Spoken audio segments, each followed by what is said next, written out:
અમદાવાદના જોધપુરમાં આવેલી lotus school વિવાદનો મામલો. સ્કૂલ દ્વારા લેટ ફી, દંડ અને આરટીઈના બાળકોને કાઢી મૂકવાની નોંધાઈ હતી ફરિયાદ. શાળાએ આરટીઈના બાળકોને કાઢી મૂકવાની ધમકી આપતા શાળાને નોટિસ ફટકારાઈ હતી. વાલીઓના વિરોધ બાદ ડીઈઓએ લોટસ સ્કૂલમાં તપાસ હાથ ધરી અને નોટિસ ફટકારાઈ છે.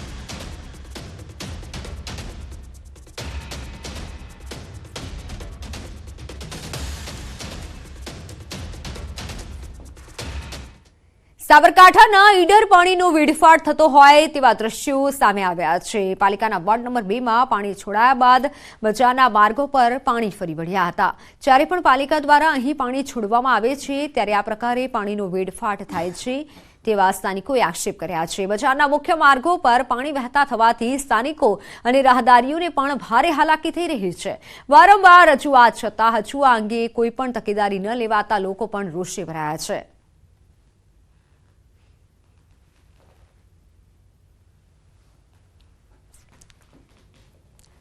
અરવલ્લીમાં ઘઉંનો પાક તૈયાર થતા મોડાસા માર્કેટયાર્ડમાં ઘઉંની આવક થઈ છે. જોકે ઘઉંના સંતોષકારક ભાવ ન મળતા ખેડૂતોમાં નારાજગી જોવા મળી રહી છે.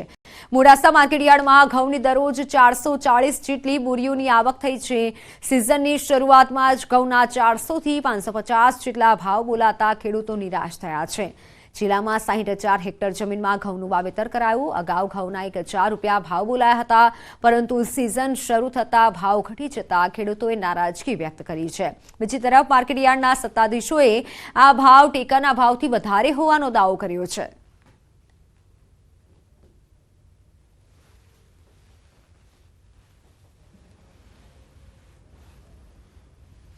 તો આ ભાવે તો ખેડૂતને ઘઉં પોસાય એવું જ નથી. આમાં તો ખર્ચો જ નથી નીકળતો.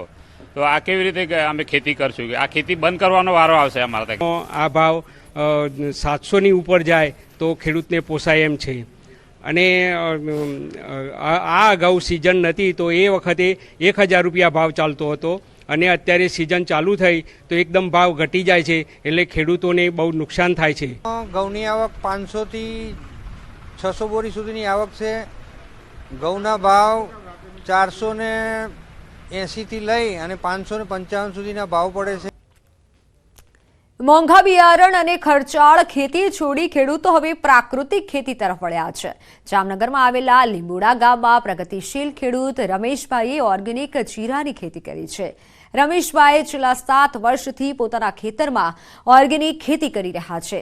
રમેશભાઈ દર વર્ષે પોતાના 10 વીઘા ખેતરમાં ઓર્ગેનિક જીરાની ખેતી કરી છે અને અગાઉ રમેશભાઈએ મગફળી, ચણા, રાય અને ઘઉંનો પ્રાકૃતિક રીતે ગૌ આધારિત ઓર્ગેનિક ખેતી કરી સારું ઉત્પાદન મેળવી ચૂક્યા છે.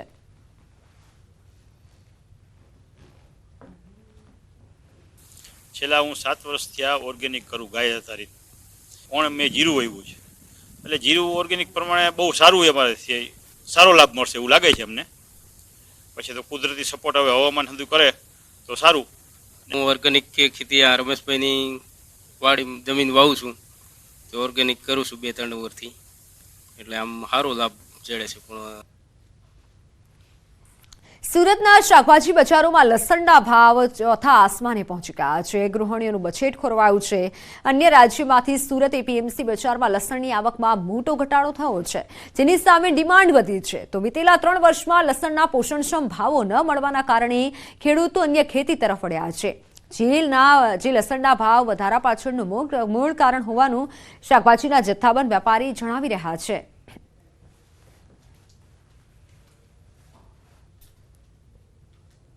પોષણક્ષમ ભાવ ન મળવાના કારણે એ લોકોએ આ વર્ષે ખેડૂતો લસણની ખેતી તરફથી મોટા પાયે હટી ગયા અને એ કારણથી માલની ઉત્પાદનમાં ઘટ પડી. એના સાથે સાથે વાતાવરણની અનુકૂળતા ન આવવાના કારણે આપણા જે ગુજરાતમાંથી સૌરાષ્ટ્રમાંથી લસણ નીકળતું હોય તે અત્યારે આ સમય પર સૌરાષ્ટ્રનું લસણ નહિવત પ્રમાણમાં છે. અત્યારે આપણે લસણ માટે મધ્યપ્રદેશ પર આધારિત છીએ અને મધ્યપ્રદેશથી જે લસણની આવક થઈ રહી છે તો લસણનો ભાવ અત્યારે માલ ઓછો હોવાના કારણે અમારી માર્કેટમાં 3,000 થી 5,000 રૂપિયા પ્રતિ 20 કિલો સુધી અત્યારે વેચાઈ રહ્યું છે.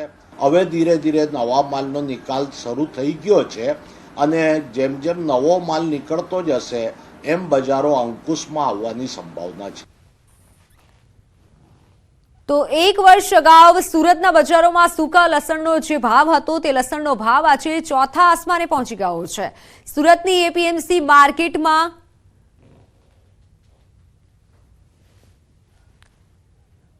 તો અન્ય સમાચારો પર નજર કરીએ. દેશભરમાંથી 10,000થી વધુ પ્રતિનિધિઓ હાજર રહેશે. આજથી ભાજપની 2 દિવસીય રાષ્ટ્રીય પરિષદની બેઠક બપોરે 3:30 વાગ્યે શરૂ થશે. આ બેઠક દેશભરમાંથી 10,000થી પણ વધુ પ્રતિનિધિઓ ભાગ લેશે.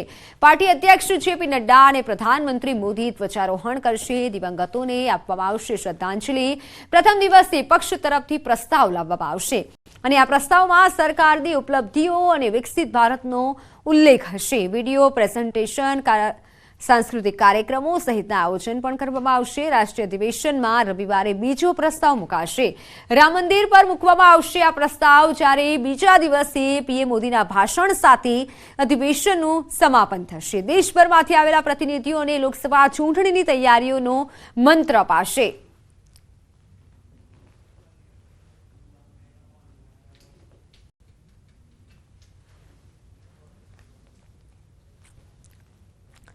અમદાવાદમાં શરૂ થયેલી સિગ્નલ સ્કૂલને આજે 1 વર્ષ પૂર્ણ થઈ ગયું છે. ગુજરાત સરકારની પ્રેરણાથી ગુજરાત લીગલ સેલ અને એમસીના પ્રયત્નોથી સિગ્નલ સ્કૂલની શરૂઆત કરાઈ છે. આજે સિગ્નલ શાળાને 1 વર્ષ પૂર્ણ થતા બાળકો માટે સ્પોર્ટ્સ ડેનું આયોજન કરાયું છે.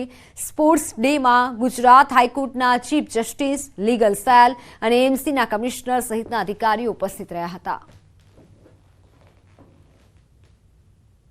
જીવન એક સ્પોર્ટ્સ છે અને આ બાળકો સ્પોર્ટ્સમેનશીપ જીવનની આ બધી પ્રવૃત્તિઓ મારફતે શીખશે. ગુજરાત સરકારની પ્રેરણાથી Gujarat high court, legal cell authority, Ahmedabad municipal corporation અને સ્કૂલ બોર્ડ આ બધાના સંયુક્ત અભિગમથી જે આ કાર્યક્રમ ચાલુ કર્યો હતો સિગ્નલ સ્કૂલનો, તેમાં આજે 153 બાળકોનો રમતોત્સવ યોજાયો છે. રાખોડી શેર ટીટોડી નામનું દુર્લભ વિદેશી પક્ષી મધ્ય ગુજરાતનું મહેમાન બન્યું છે. પંચમહાલના પાવાગઢમાં આવેલ બડા તળાવમાં આ દુર્લભ પક્ષી દેખાયું હતું. સામાજિક વનીકરણ વિભાગના જયેશ દુમાદિયાના કેમેરામાં દુર્લભ પક્ષી કેમેરામાં કેદ થયું છે.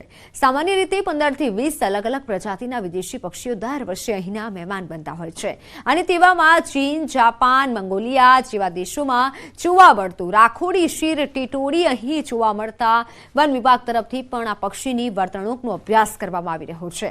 આ પહેલા રાખોડી શેર ટીટોડી સુરેન્દ્રનગર પંથકમાં એક વખત જોવા મળ્યું હતું. અહીં સતત લોકોની અવરજવરના કારણે પક્ષીઓને શાંતિપૂર્ણ વાતાવરણ ન મળતું હોવાનું પણ આરએફઓએ જણાવ્યું હતું. પક્ષી થોડુંક રેર છે અને એના વિશેનો અસ્પષ્ટ ડેટા ઉપલબ્ધ છે, એટલે હવે રોજ અમે નિરીક્ષણ કરતા રહીશું એટલે એનો ખ્યાલ આવે કે કેટલા સમય સુધી અહીંયા રોકાય છે અને એની વર્તણૂક વિશે અમે અભ્યાસ કરીએ છીએ. વિદેશી પક્ષીઓનું ભારતમાં દર શિયાળામાં આગમન થતું હોય છે. એ જ પ્રકારનું એક રાખોડી શેર ટીટોડી નામનું જે વિદેશી પક્ષી છે તે મધ્ય ગુજરાતમાં પ્રથમવાર જોવા મળી છે. સાથે સાથે જ ગુજરાતમાં બીજી વાર જોવા મળ્યું છે. હું હાલ આપને સીધા દ્રશ્યો બતાવીશ. જે રાખોડી શેર ટીટોડી નામનું જે પક્ષી છે તે પાવાગઢની તળેટીમાં આવેલા વડા તળાવમાંથી મળી આવ્યું છે. જે વિસ્તરણ વન વિભાગ છે, સામાજિક વનીકરણ વિભાગ છે, તેના આરએફઓ દ્વારા અહીંયા પક્ષી દર્શન અને પક્ષીઓનું સર્વે કરવામાં આવતું હતું. ત્યારે તેમના કેમેરામાં આ પક્ષી કેદ થયું હતું. પ્રથમવાર જોવા મળતી આ દુર્લભ પ્રજાતિનું પક્ષી અહીંયા આવ્યું છે. આ સાથે જો અહીંયાની વાત કરવામાં આવે તો હાલ 40 જેટલા જે કાદવ ખૂંદનારા પક્ષીઓની પ્રજાતિ છે તે અહીંયા આવે છે, જેમાં 15થી 20 જેટલા જે વિદેશી પક્ષીઓ છે તેનો પણ અહીંયા સમાવેશ થઈ રહ્યો છે. અહીંયાની વાત કરવામાં આવે તો આજુબાજુનો જે જંગલ વિસ્તાર છે તેની સાથે સાથે જ અહીંયા તળાવમાં પાણી ખૂબ પુષ્કળ પ્રમાણમાં છે. પરંતુ અહીંયા જે સામાજિક વનીકરણના આરએફઓ છે તેઓ જણાવી રહ્યા છે કે પક્ષીઓ છે તેઓને અહીંયા જે રોકાણ માટે જે જરૂર પૂરતો સમય છે તે નથી મળી રહ્યો. અહીંયા કેટલાક સહેલાણીઓ આવતા હોય છે, સાથે સાથે જ કેટલાક પ્રી વેડિંગ શૂટિંગ માટે પણ આવતા હોય છે. ત્યારે આ વિસ્તારને જો પ્રોટેક્ટ કરવામાં આવે તળાવના, તો પક્ષીઓ છે તે શાંતિથી વિહરી શકે અને તેમનો જે આનંદ છે તે પણ માણી શકે એમ છે. રાજેશ જોશી, NewsEighteen ગુજરાતી, પંચમહાલ.